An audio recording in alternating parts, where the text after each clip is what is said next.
Sepotong saja untuk baca.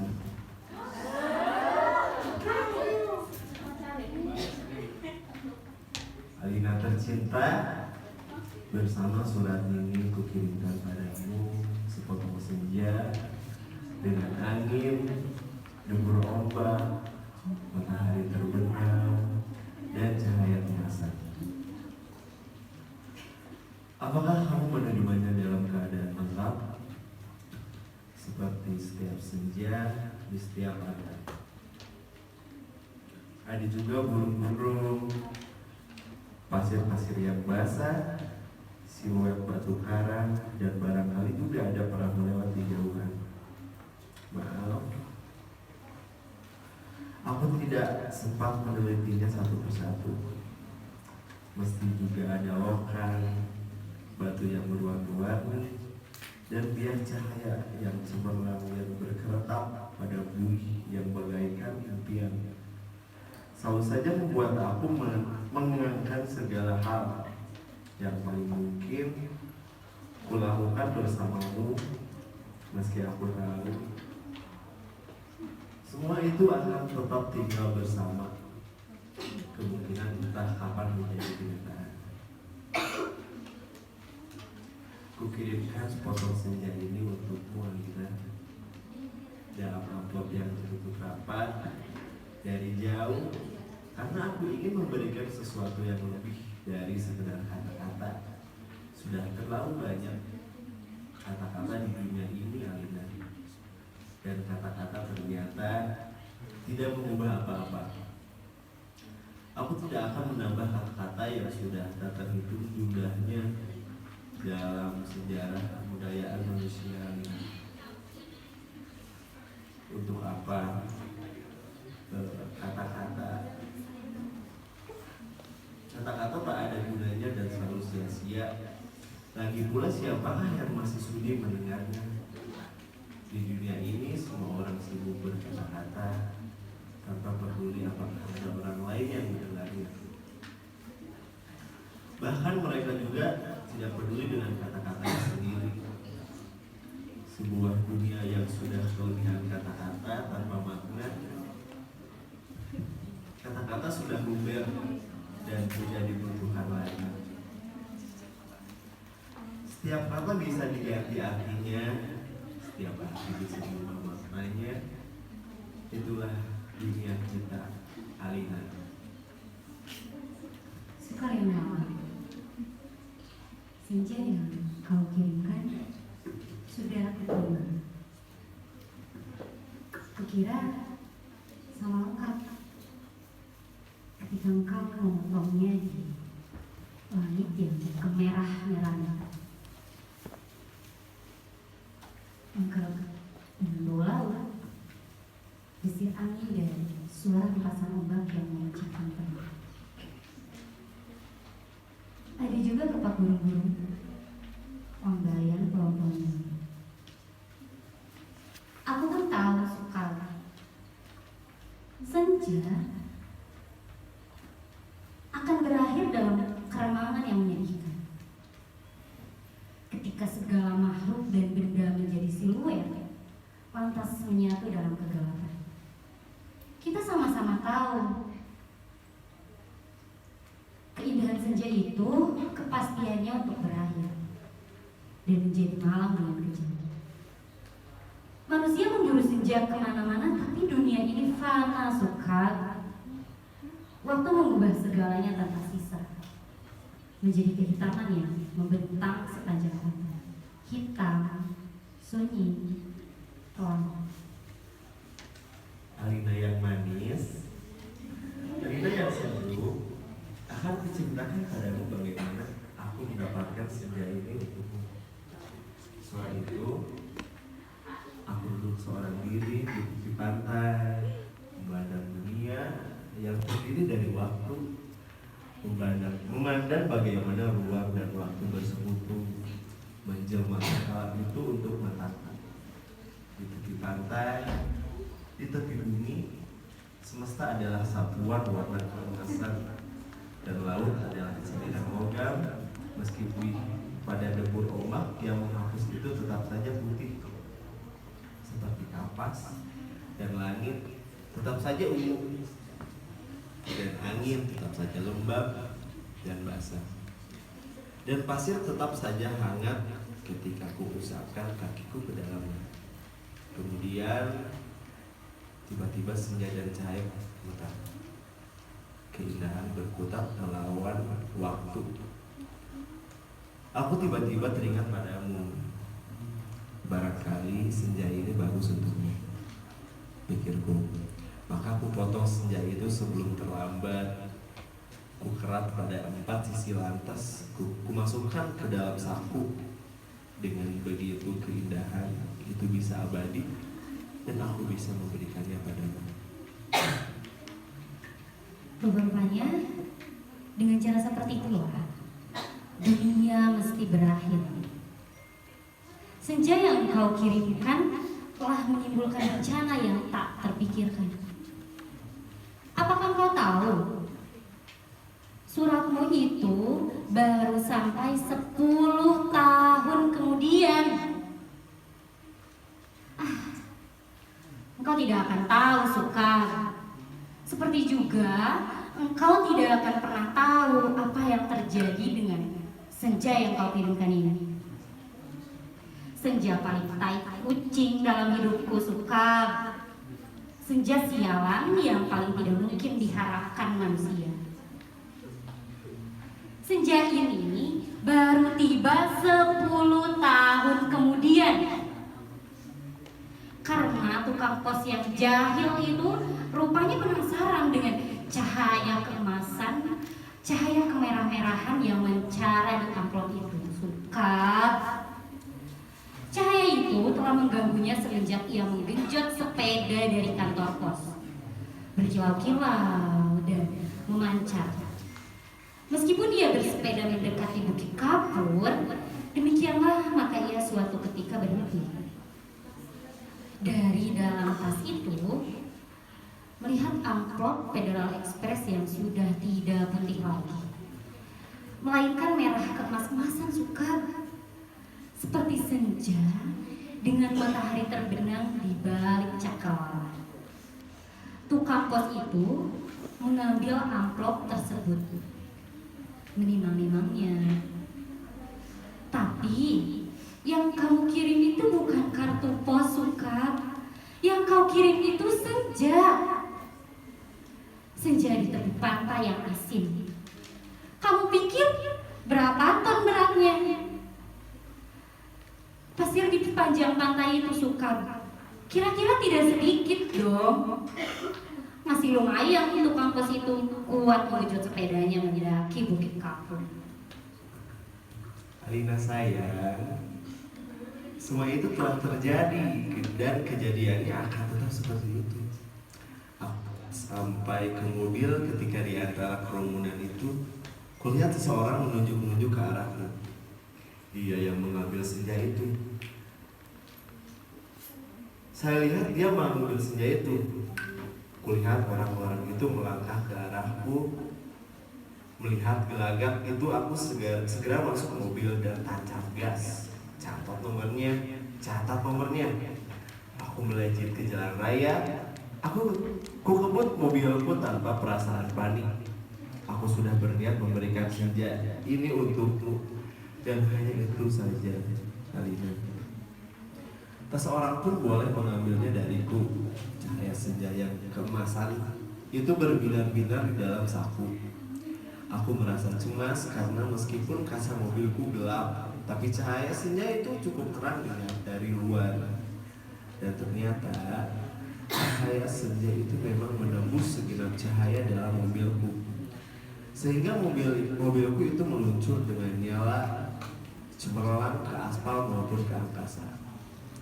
Tapi Alina, polisi ternyata tidak sekonyol yang kusangka. Di segenap sudut kota mereka telah siap siaga. Bahkan aku tak bisa membeli makanan untuk mengisi perutku. Bahkan di langit tanpa senja, helikopter mereka menyorotkan lampu di setiap celah gedung bertingkat. Aku tersudut dan akhirnya nyaris tertangkap. Mobilku sudah tertinggal ketika memasuki daerah kumuh itu. Aku berlari di antara gudang, rumah tua, tiang serta temali. Terjatuh di atas sampah, merayap tangga reyot, seperti seorang gelandangan menuntunku ke suatu tempat yang takkan pernah kulupakan dalam masalah hidupku. Masuklah, katanya tenang. Di situ kamu aman. Kulihat cahaya putih di ujung gorong-gorong. Air busuk mengalir setinggi lutut, namun makin ke dalam makin surut. Di tempat yang kering, kulihat anak-anak gelandangan duduk maupun tidur-tiduran. Mereka berserakan, memeluk rebana dengan mata yang tidak memancarkan kebahagiaan. Aku berjalan terus melangkahi mereka dan coba bertahan. Betapapun ini lebih baik daripada harus menyerahkan saja, Alina.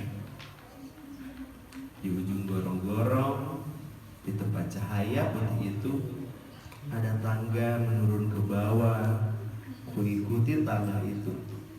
Cahaya semakin terang dan semakin benderang. Astaga, kamu boleh tidak percaya, Alina, tapi kamu akan terus membacanya. Tangga itu menuju ke mulut sebuah gua, dan tahukah kamu itu di tempat persisi dengan tempat di mana aku mengambil senja itu untukmu, Alina. Sebuah pantai dengan senja yang bagus, ombak, angin, dan kepak burung.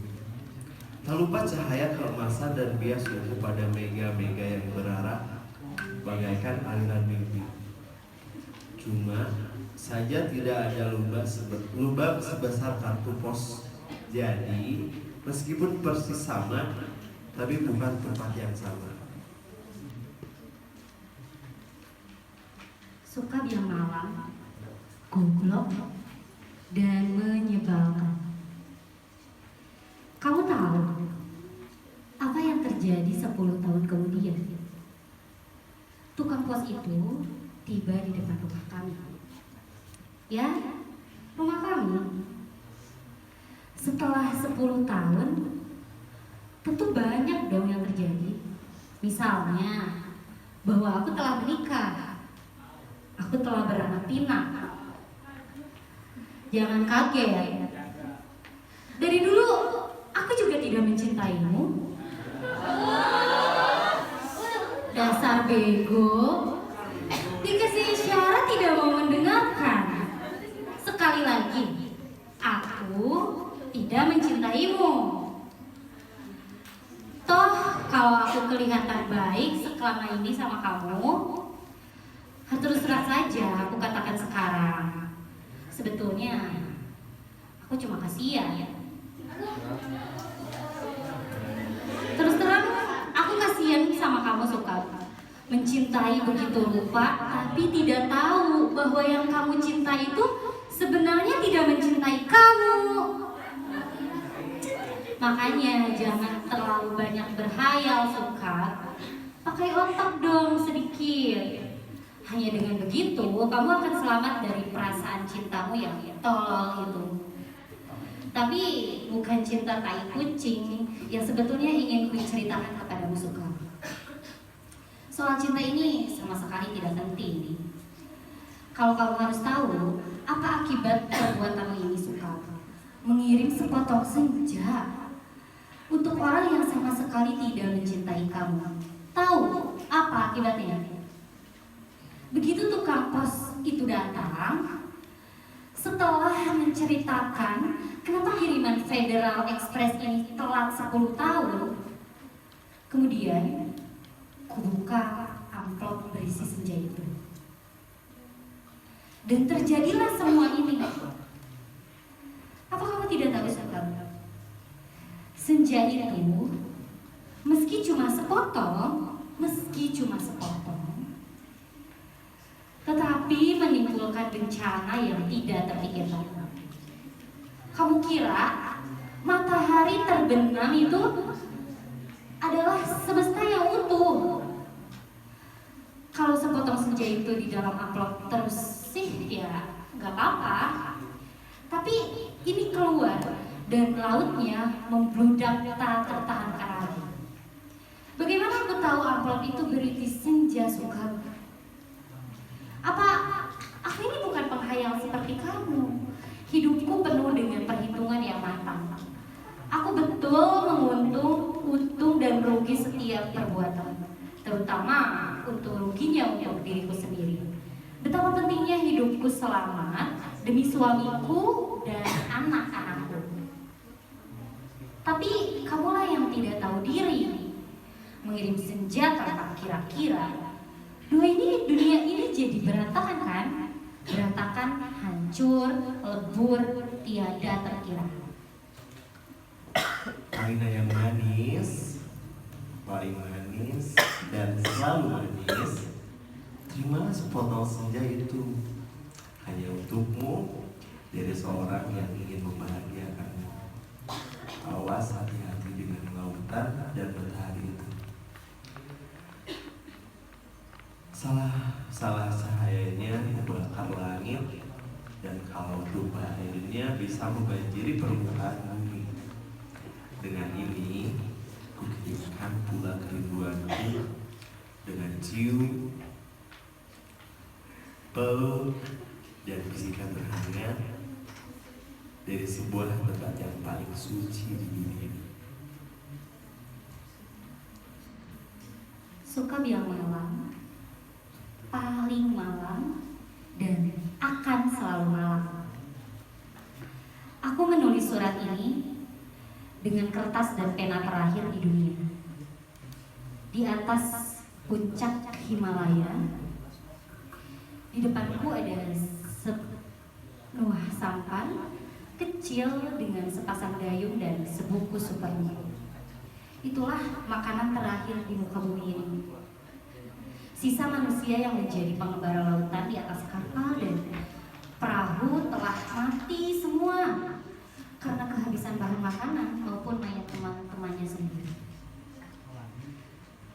Manusia memang banyak akal, tapi menghadapi senja dari amplop itu tidak ada jalan keluar.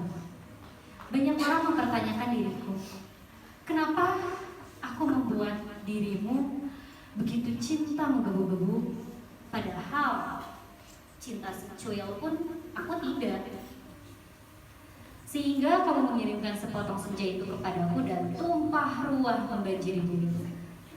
Tadi coba katakan, apakah itu salahku Sukar?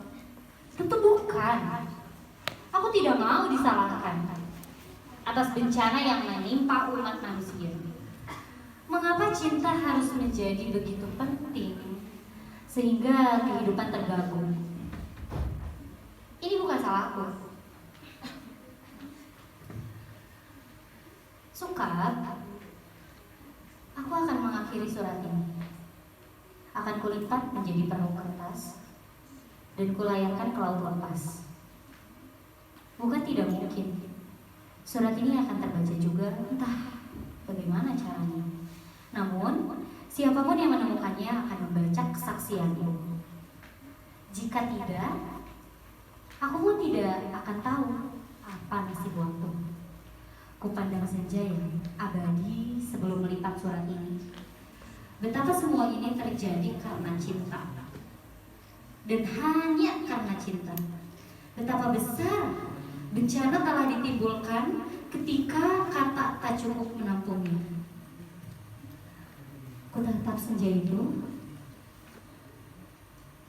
masih selalu begitu, seperti menjanjikan suatu perpisahan yang sendu.